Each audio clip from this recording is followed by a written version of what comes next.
You are listening to the Horse Radio Network, part of the Equine Network family.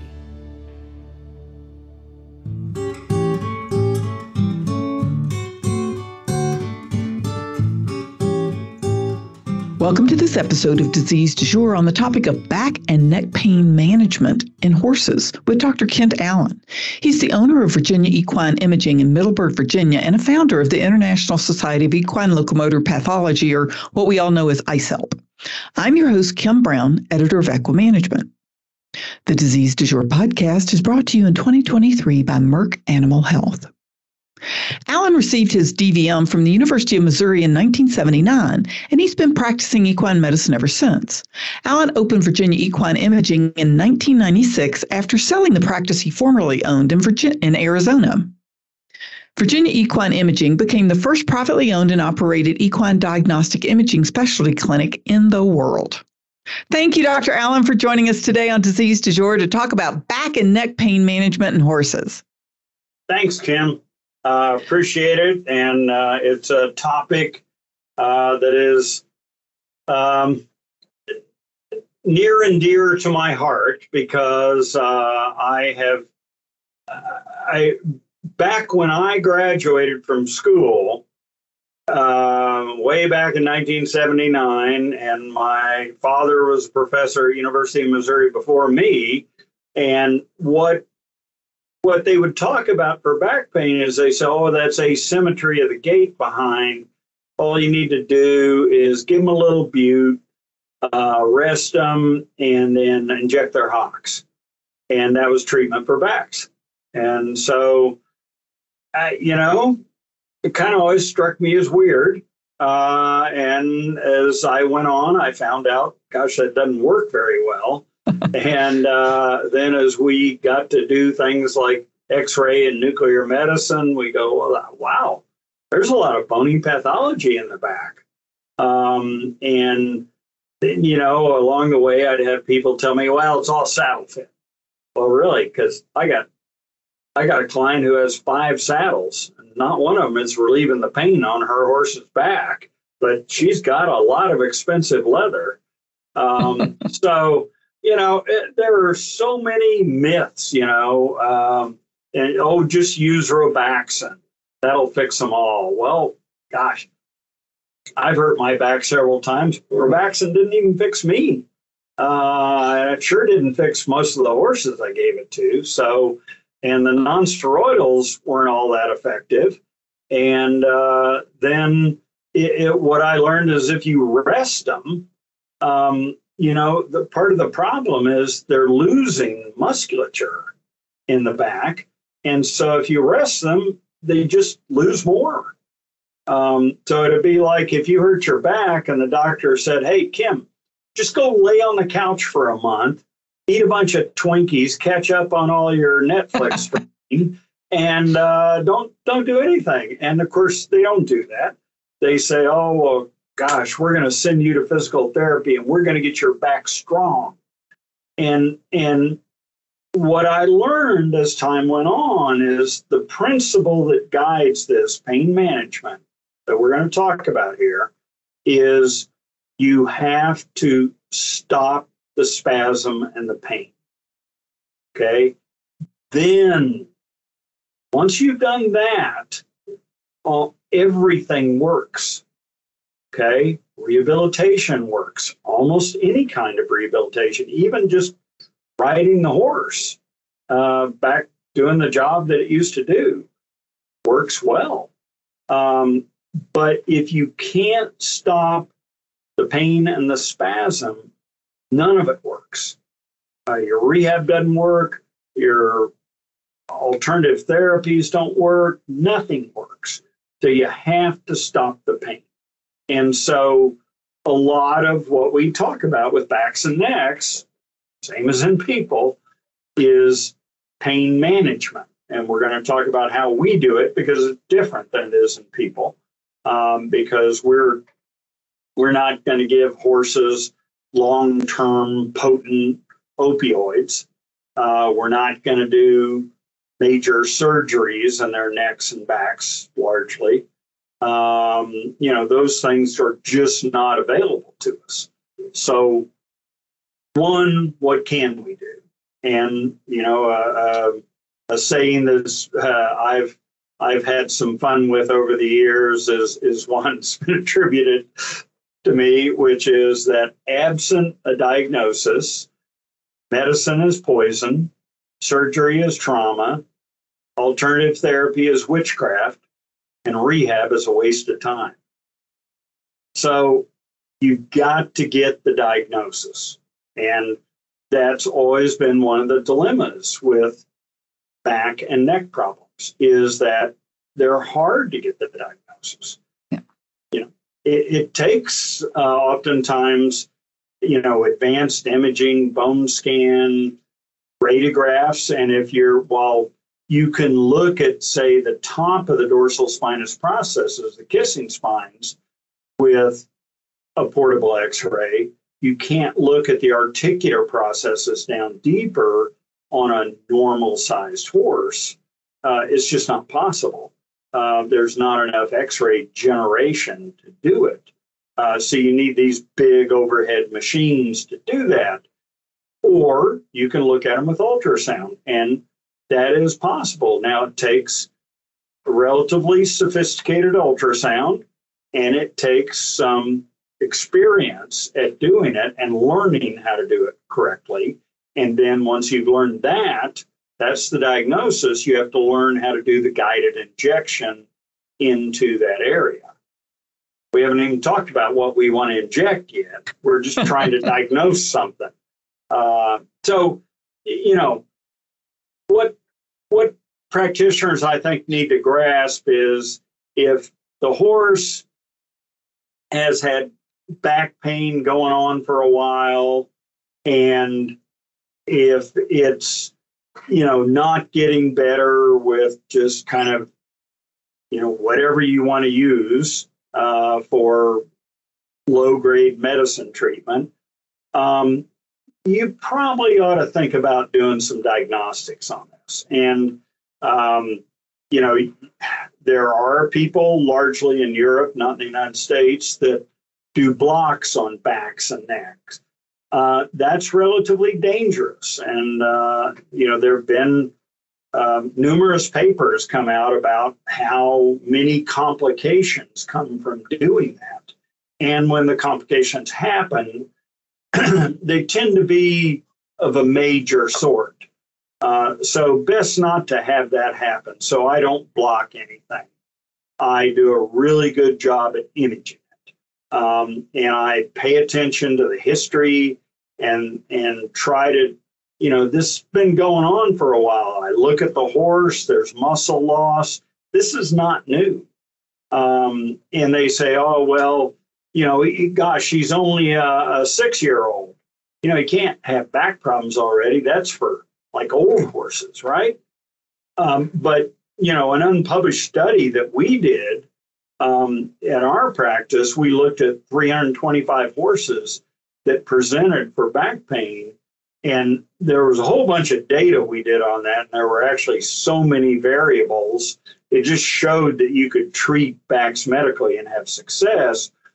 But the interesting part to me was, what do you think the average age was for when these horses presented to our practice for back pain? Oh, I don't know, 18, 20? Seems logical, right? Wear, tear, all that. Yeah. 6.5. Oh, my gosh. Yeah. Relatively young horses that weren't doing all that much. So what we have to change our paradigm as we try to diagnose this problem. This is a developmental problem. This is happening at a young age to the horse. And then it, so it's present. If you went and x-rayed this horse at 2 years of age, you'd see it. But the horse isn't really being asked to do that much. So it hasn't started to hurt the horse's back yet. Later on, give it a few more years, you start jumping that horse, you start doing dressage, you start doing reining with it, starts using its back. All of a sudden, wow, it's presenting for back pain.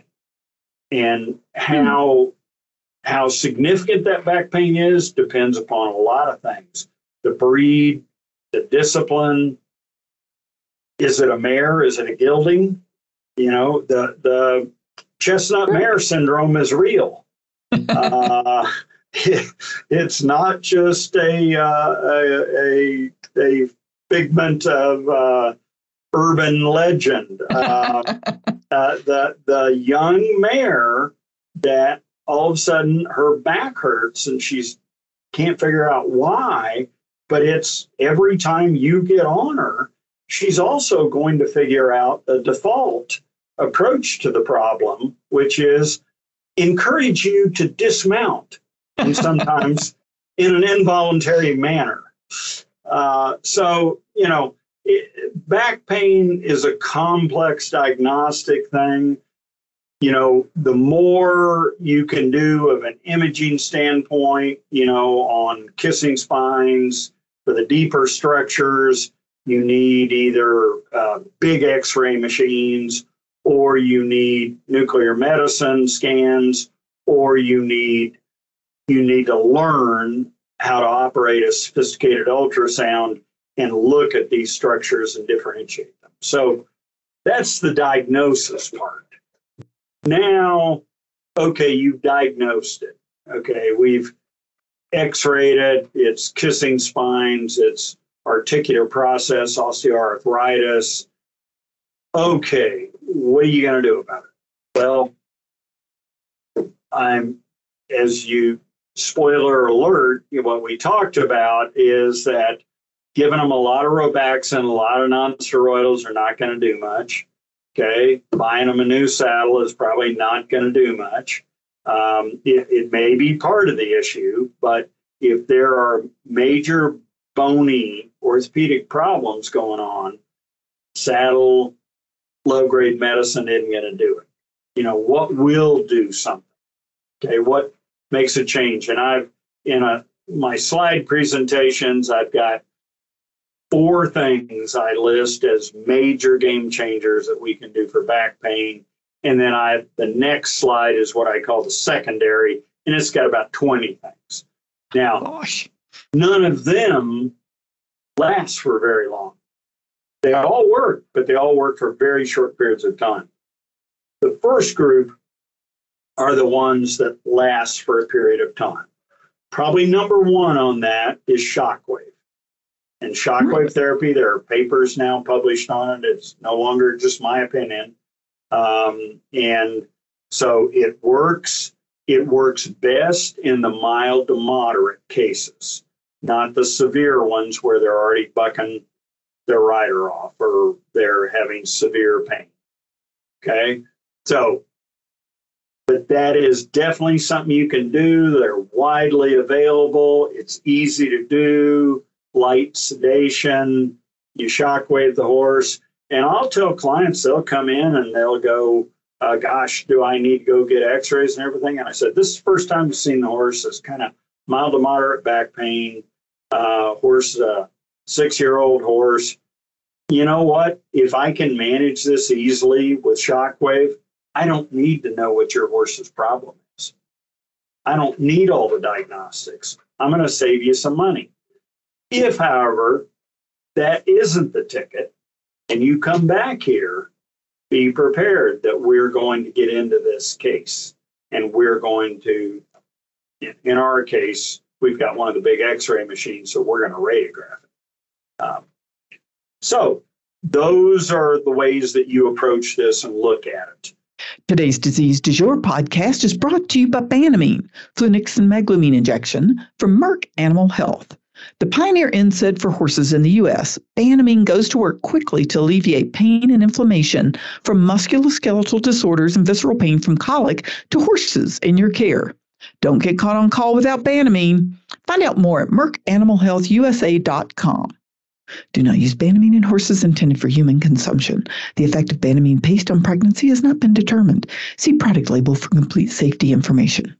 So, be any of these methodologies, you've diagnosed it, now you're continuing on the treatment. So this is one of the ones that shockwave didn't work all that well. So I go and I x-ray the back. Well, the reason it didn't work all that well is because there's pretty significant arthritis in the articular processes in the back.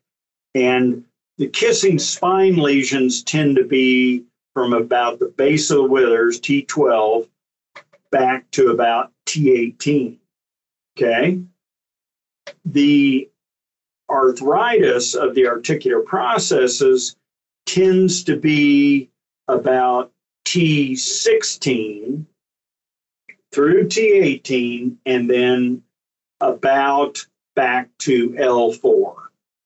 And so those articular processes down at the base of that dorsal spinous process, where you're looking at how that back is articulating and what allows it to twist and turn and bend, well, that's the articular process. And there can be significant arthritis even in young horses because it's developmental.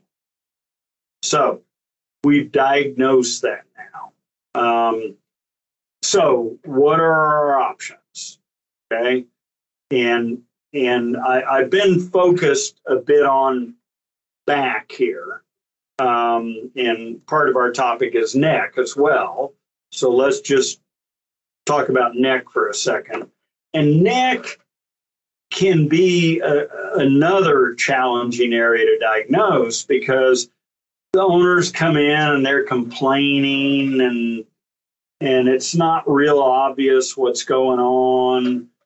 You know, there can be a lameness associated with a neck arthritis or problem. Doesn't have to be. Matter of fact, the majority of the time there's not. But it can be that way. And so one of the things that you look for is you look just simple things. Go get a treat the horse likes and do a carrot stretch side to side. And is it more restricted on one side than the other? That's a clue. Is it just real stiff and doesn't want to move its neck very much? That's another one. And necks can, and the other question is, are there neurological symptoms? Because necks there can be wobblers. There can be osteoarthritis at the base of the neck, which can cause arthritis. And there can be completely separate issues, such as EPM. Okay? And you've got to sort that out from a diagnostic standpoint as to which one of those it probably is. So once you've done that, you've run your EPM test, you've kind of looked at the horse in detail, you've radiographed the neck. Now you're ready to say, oh, well, there's pretty significant arthritis happening in these dorsal articular facets in the neck. I'm concerned about that. Or there's nothing, but the horse is neurological. Well, now you've got to start thinking about other things. But let's say, like we did with the back here, let's give it a diagnosis. We've saw it stiff to one side. The owner's complaining of poor performance, and that is the most common thing that they will come in and talk to you about is, gee, the horse just doesn't perform the way it used to.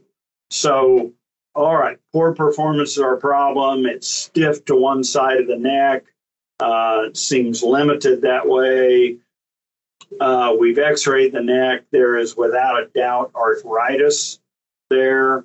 And now we're back to where we were in the back. What are we going to treat it with? For years, we treated these with cortisone. Okay. And cortisone is still very effective. Okay. And again, on orthopedic problems and joints and axial skeleton like this, corticosteroid is still the gold standard. So anything else you want to use, you need to compare it to cortisone because cortisone is the gold standard. But what we started appreciating as we did this is, gosh, cortisone's kind of short-lived in these cases. be it back, be it neck. It just doesn't last that long. It lasts longer in joints, in distal limb joints. So doesn't last all that long in axial skeleton. That's disappointment. And another thing I remember, no one ever told me this, but I sure learned it. You diagnose this, let's say the horse came in bucking, you've got everybody off of it, you've injected it, you've brought it back, you put a rider back up on it, things are going well. Now you're 2-3 months down the road. Come back in Monday morning, I get a phone call. Hey, you know that horse you treated? It bucked that same girl off yesterday. Oh, wow, that's disappointing. That didn't last all that long. I can't really inject this horse every 2 months. So we started looking for things that lasted longer. And this group of products called the orthobiologics showed promise that way, is that they lasted longer, particularly in the axial skeleton. And so we started actually a paper we still have in publication. We presented a poster of it to North American Regenerative Meeting. And what that's about is comparing the use of cortisone to the use of an orthobiologic such as PRP or alpha-2 macroglobulin into the articular processes of the back. And honestly, when we were collecting the data, we did it on the neck too, but then we go, this is going to become, War and Peace of papers. It's huge. There's too much data. And so we just cut it to the back. And that the neck is still, that data is still sitting there waiting for us to do this. What we did was compare it, and we found a really interesting study that was done in China, and they did theirs. We did ours retrospectively. We went back and looked at the data. They did theirs prospectively. They called people in and they said, we're either going to give you a placebo injection of saline, or we're going to give you cortisone, or we're going to give you an orthobiologic. You don't know what you're going to get. Okay. And so then what happened was, gosh, the cortisone and the orthobiologics both got better. Cortisone actually worked quicker, as you would kind of expect. Mm-hmm. Orthobiologic took a little while to get going, but then it kept going. And what we saw were these graph lines cross, in that the cortisone worked very fast and then started dipping down at about 2-3 months. Orthobiologic crossed that line and kept going up.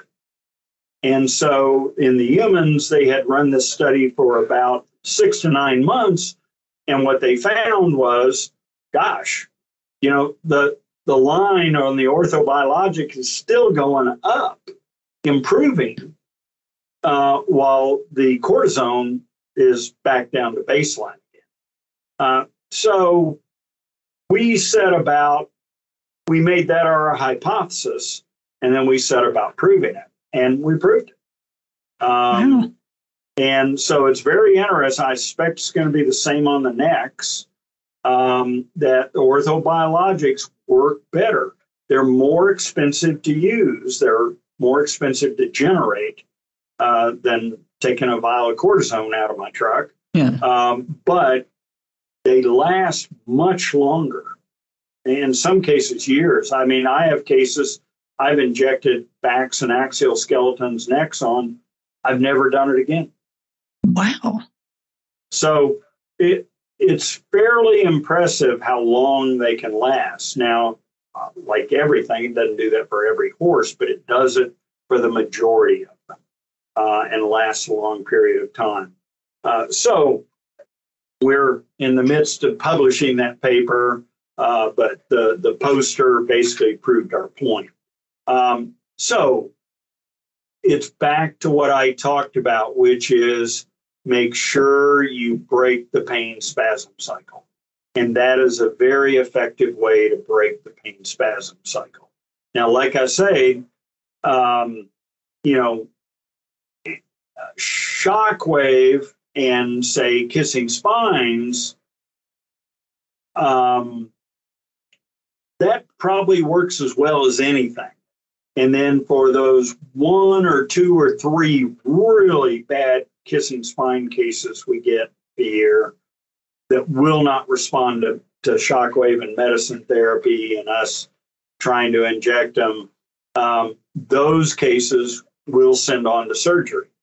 But the vast majority of them, we can manage them medically. And so to me, that's important to realize, because it's a lot to ask these horses to do this back procedure.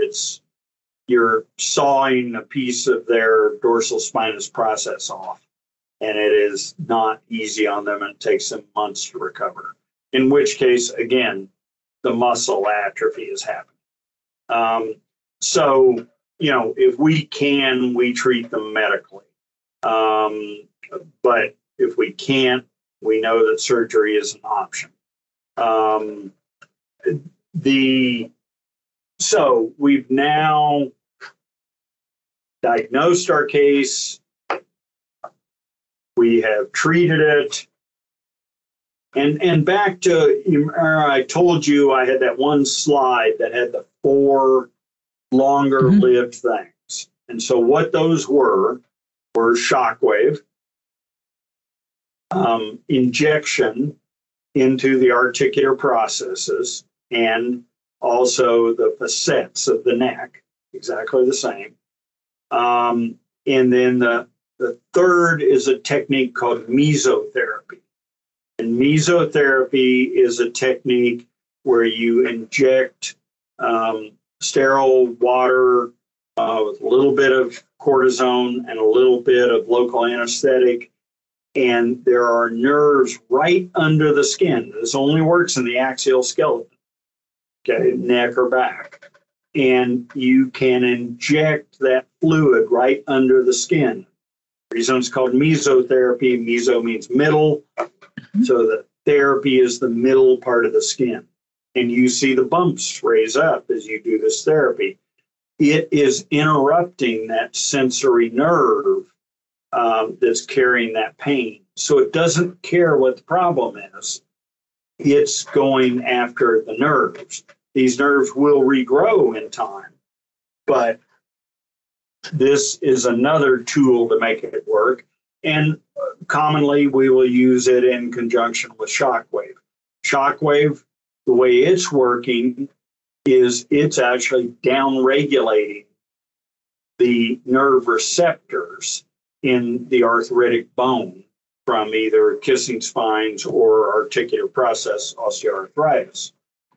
And then the last one, the fourth one, is a bisphosphonate.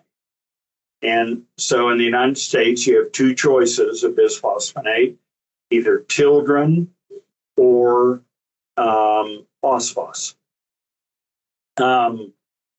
Tildren has the advantage of, there's a paper out there that shows that it does work. It's done by Professor Denois. And Osphos, again, is a bisphosphonate. You would think it would work in the same manner, but there's not a paper proving it yet. Hopefully there will be more research in that. So those are the 4 most common ones that we use for treating necks and back. And I would tell you there was also another paper that was done on necks that I should mention. And necks, again, we'll get a horse come in and it's got mild to moderate neurological disease. Well, in the United States, because of the presence of EPM, particularly in the eastern half of the United States, we're going to assume it's probably EPM and we're going to go test for it. when the titers come back low, then you either need to look for a different reason for it, or you need to say, okay, we missed the EPM diagnosis. We may have to go do a lumbosacral tap and see if it's in the cerebrospinal fluid. But the other possibility, and this is what a practitioner proved, he actually did his board certification in medicine over here in the United States. Then he went back home to England, and he took 100 horses with mild to moderate mild to moderate neurological disease. And then he x-rayed them to say, okay, do they have arthritis? And he took 100 of them that had arthritis of the neck, and then he injected, this is before orthobiologics became prevalent, he injected them with cortisone, which, like I say, works. And what he found was 75% of them got better. The mild to moderate neurological symptoms cleared up. Those horses were fine again. So my takeaway from that paper was that's really important, because if you have a mild to moderate neurological horse and it doesn't look like it's EPM or some other neurological disease, then you need to think about arthritis at the base of the neck. And if that's the case, exactly what we've just been talking about in the back, guided injections with PRP into those facets is very effective, very effective. And we'll get these horses back, give them their career back. When people thought, oh, I can't even ride this horse anymore, these horses will come back and do quite well. That's awesome. So, yeah. And it's fascinating paper because, again, it goes directly to what our concerns are with axial skeleton problems. What else are they affecting? And in the neck, they're affecting nerves. In the back, remember that, we all talk about, because we're human and we're bipeds that stand vertically, we talk about disc problems. But horses don't really have disc problems per se, not of the nature that we think about, because, again, they're quadrupeds with the spine being that long, kind of horizontal structure in the middle of the horse. And so what they have is bony problems. And then to a lesser extent, they have saddle fit, soft tissue. But again, the soft tissue problems in the back, even like they are with us, yeah, they're horrible when they happen, but gosh, 99% of the time, 3 weeks later, they're gone.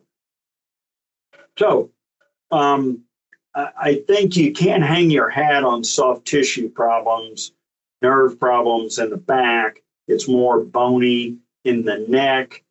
It's bony, but it affects the nerves. That's the difference. And then, like I say, what all these things work, but recently I can tell you the game changers would be PRP, alpha-2 macroglobulin, something like that, injected into these articular processes or facets in the neck, articular processes in the back. And you can make dramatic changes in these horses. That's great.